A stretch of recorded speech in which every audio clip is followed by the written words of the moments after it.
Yeah. So if you guys haven't seen it, very, very instructional and informative conversation I had with Dr. Tanai Ricks, PhD, organic chemist and university professor. And basically, what he's saying is there is some sort of chloride. I forget what the name is, but whatever leaked from the trains, uh, Norfolk Southern, I believe the name of the company is. They came in and they burnt the substance. So what the doc is saying is that when they burn a substance, they turn one toxic chemical into another toxic chemical.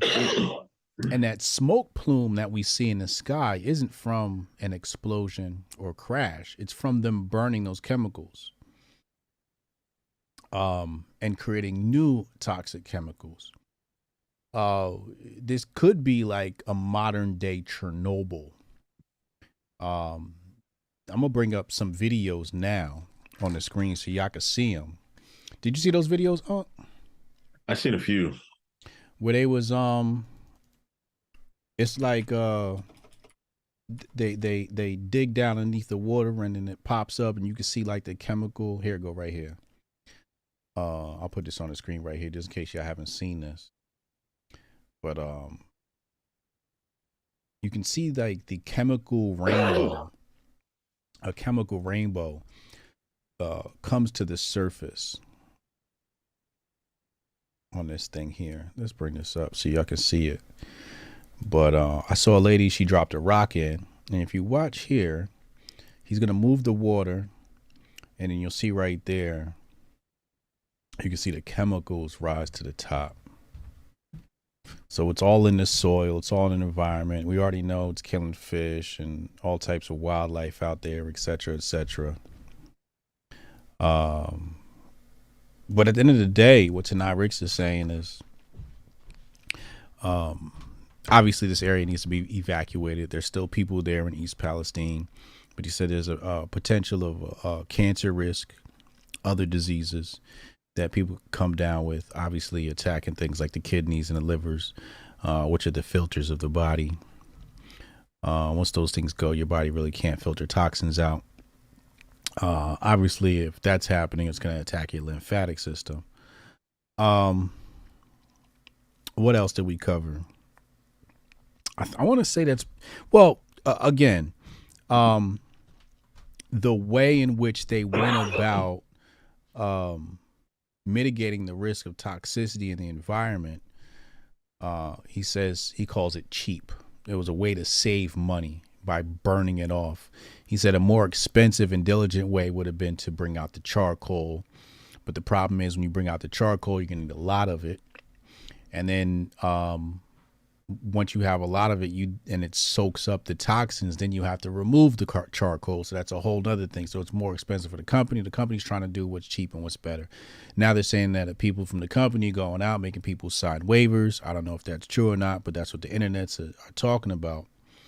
But at the end of the day, there are going to be toxins in the air and water.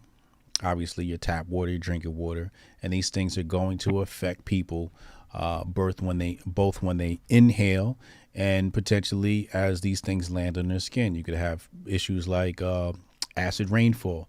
One of the things he said is, when these chlorides are burnt off, they create hydrochloric acid. I took basic chemistry class. Hydrochloric acid, you definitely don't want to get that on your skin. It starts burning. So you have a potential hydrochloric acid in the air, et cetera, et cetera. There's a potential for a huge cover up here where Norfolk Southern wants to cover this thing up. That's what people are speculating. But at the end of the day, I especially after seeing this video and talking to Dr. Tanai Ricks, it ain't safe. It is not. This right here does not tell me it's safe to be in East Palestine. And there's more details. You can go watch the video with Dr. Tanai Ricks' right-handed channel. We did it 2 days ago. But when I saw, when we look at this, here's another woman right here. We can get that on your screen. She drops the rock in there. And then you start seeing the chemicals rise to the top. That's wild. 365 days in a year, over 1,000 derailments. That means there are several derailments each day. Um, yeah, that's what your boy Pete Buttigieg said. But I think that was around the wrong message because people are like, people are upset about the Ohio thing. I seen a couple people in the chat say they live in Ohio. Ohio media is not even talking about it. You know what I mean? They're not even playing it up. They're like, chemical what? You know what I mean? And I'm glad there's some, people journalists, like you said, you wouldn't be out there, but let's shout out to the people that went out there. Yeah. I seen a couple people went out there. He said he went out there. He said it smelled funny out there. Mm, I mean, you sniffing that cancer, but I mean, like I hate to be you, but you know what I mean. But it's crazy. mm, You know what I mean, that's them chemicals. mm-hmm. Yeah. You I don't know. I It mean, just the Ohio stuff is terrible. Let's just be honest, and that's not the right take for Pete. As a politician, I wouldn't come out and say, "Oh, there's train derailments every day." With the Ohio thing, I'd be like, "No, we need to look into this. We need to, send some right. government assistance. We need to help with evacuation, give people what they need so they can evacuate. But that place is not safe, and bordering areas are not safe either. And you need to get the hell out of there." And tonight listed a whole bunch of previous cases. Y'all can go listen to that again, but that's not the right take from a politician. It's not the right take from a national leader, or state leader. You really got to be more sympathetic and say, hey, look, we need to take a hardcore look at what's happening in Ohio and get all the assistance we need out there to get that cleanup together. Where's Biden? When's Biden old ass getting out there? Biden ain't say nothing yet, huh? Yeah. If Trump was in office, they'd be screaming and yelling, "Why you ain't out there? Why you ain't out there?" Biden and them, they need to send somebody out there ASAP. Biden hasn't spoken about this, I don't think. And yeah, you're right. Well, it says here, FoxNews.com.